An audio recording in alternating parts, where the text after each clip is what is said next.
அனைவருக்கும் வணக்கம். எல்லாரும் எப்படி இருக்கீங்க? நல்லா இருக்கீங்களா? இன்னைக்கு நான் ஒரு சின்ன டிப்ஸ் சொல்ல போறேன். எதை பத்தினா ரோஜா செடியை பத்தி. இத பாருங்க, இந்த ரோஜா செடி புதுசா வாங்கினதுதான். எப்படி வளர்ந்துருக்கு பாருங்க, நல்லா செழிப்பா வளர்ந்துருக்கு. மழைனால ரொம்ப செழிப்பா வளர்ந்துருக்கு. இதை பத்தி தான் நான் இப்போ உங்கள்கிட்ட ஒரு விஷயம் சொல்ல போறேன்.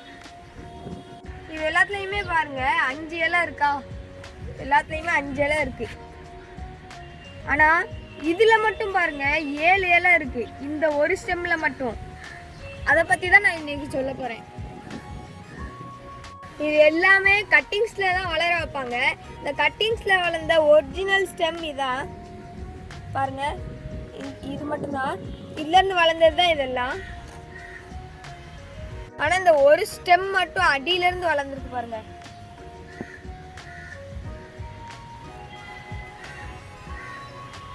இந்த ஒரு ஸ்டெம்ல மட்டும்தான் 7 இலை இருக்கு. இதுல 5 இலை இருக்கு. இந்த அடியில இருந்து வந்த ஸ்டெம்ப்ல மட்டும் 7 இலை இருக்கா?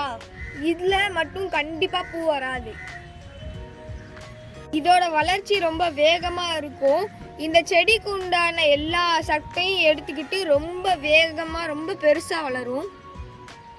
ஸோ இந்த ஸ்டெம் நமக்கு தேவையில்லாதது. இதை நம்ம கட் பண்ணி எடுத்தாதான் இந்த செடி நல்லா வளரும், பூ நல்லா கிடைக்கும். இதுல பூவும் வராது, வேகமா வளர்ந்துக்கிட்டே இருக்கும் சும்மா. அதனால இதை கட் பண்ணி எடுத்துரும்.